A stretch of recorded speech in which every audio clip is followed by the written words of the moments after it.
weather is definitely starting to become a story early in this week of the Masters. This is the official forecast, and then I want to bring Dom in because I want to break this a bit more. This is just, for me, a little bit too broad brush, but let me give you the broad brush anyways.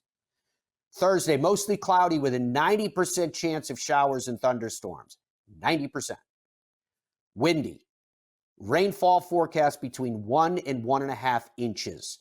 Low of 65, high of 78. Here's another big thing. Winds. South, shifting southwest. 15 to 25 miles per hour. Those are the sustained winds. Gusts 30 miles per hour. Friday, mostly sunny and windy. Note it's in the forecast, and windy. Noticeably less humid, okay? 58 will be the low. 73 will be the high. Winds west, northwest, 15 to 20 miles per hour with gusts of 30 miles per hour. That is a dramatic shift of the winds while still keeping up the same velocity. Saturday, mostly sunny and warm, high of 78. Winds west, northwest coming from that same direction, 7 to 15 miles per hour. So there's a lot of different directions we can go in discussing this. But Dom, let me start first of all with you. On Thursday, can you give us more information about when this rain is? When is the bulk of the rain coming in? When are the thunderstorms expected? Will the winds be ripping throughout? What are you getting from the hour by hour? So the hour by hour, I have I highly recommend this app for those of you who are into weather things. It's called Ventuski, and it is incredibly accurate. There's a lot of people who go boating and sailing that use this because it's accurate to even very specific small areas, in the middle of the water, like wind speed, everything. It's a wonderful app. So here is the detailed information, Matt. The rain will begin Thursday around 1 or 2 a.m. That's when the rain's going to start coming in. Not a lot of rain, not a lot of wind. I mean, we're like a couple tenths of an inch, right? And then it starts to pick up.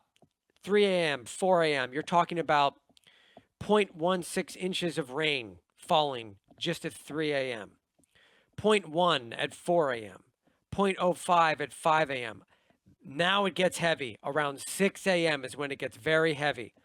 0.15, a quarter of an inch of rain at 7 a.m., a quarter of an inch of rain and lightning at 8 a.m., 0.35 inches, almost a half an inch of rain falling at this point at 9 a.m.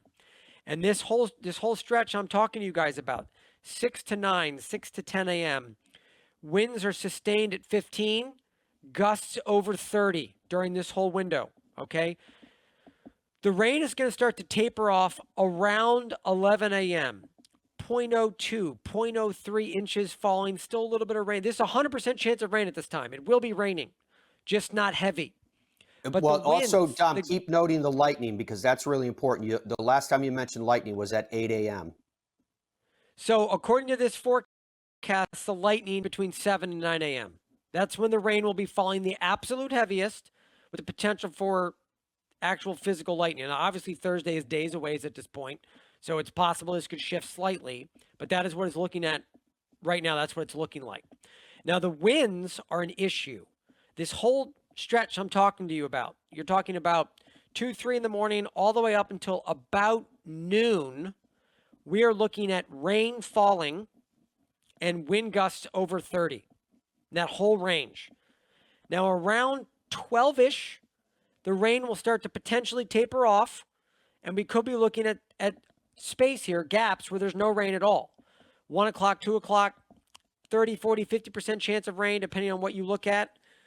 It looks like around 3 or 4 o'clock, that goes back up into the 80% range, but it's going to be a small amount of rain following there, Matt. It's not, we're looking at 0.01 inches at this point, right? So the afternoon tee times, they might be a little wet, but the course is going to be soft, Matt. Very, very soft. So I really want to talk. I know we have Michael Eaves from ESPN coming up. I want to talk about, with that heavy rain coming, how likely is a stoppage or a delay in tee times? Is it even possible? Are they just going to play through heavy rain?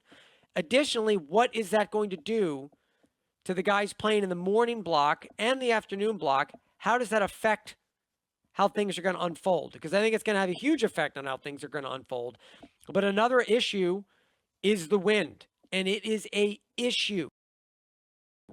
All right, not only with the rain, but you're talking about 30-mile-per-hour gusts all day, even when it's not raining. And on Friday, it's not going to be raining, but it's going to be windy as hell. Same thing, 30-mile-per-hour gusts all day. Yeah. That's a situation. Yeah. Now, everybody knows that Augusta National has a sub-air system. So the sub-air systems are going to be working like crazy. The entire property drains extremely well into the tributaries of Rays Creek. So the issue that they're going to have with two, to start with on the rain side before we talk about the wind side. The rain side that they're going to run into is if it is accompanied by a conspiratorial lightning. If that happens, then obviously play stops. That was the thing that you were asking about. And if there's lightning in the area, then it's going to stop play, unfortunately. The worst thing that anybody wants to hear. Because it's the rain itself. If it's heavy enough to cause standing water, then it's going to be a problem.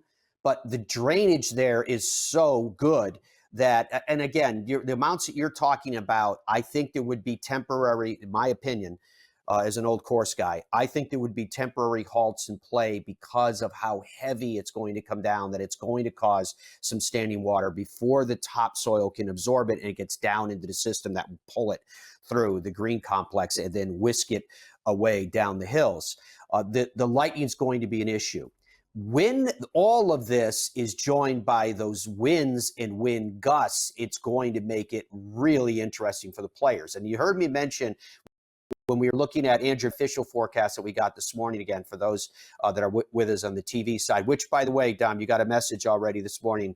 Paul Eales, a winner on the European Tour, is watching you in England outside of Liverpool, and he called you with a weatherman because of the comprehensive nature of the information you were giving us.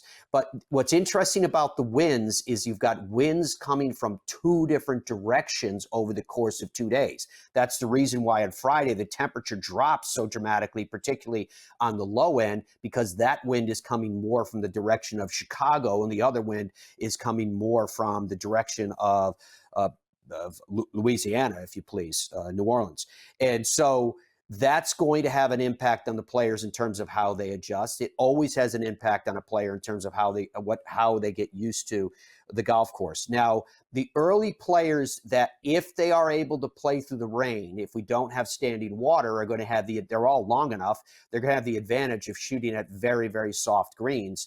But that wind is going to tend to mitigate the exacting nature of their approach shots. So that's a lot. There's a lot to take in with what we just heard as far as this weather goes, and that is something that we definitely want to continue to follow in earnest.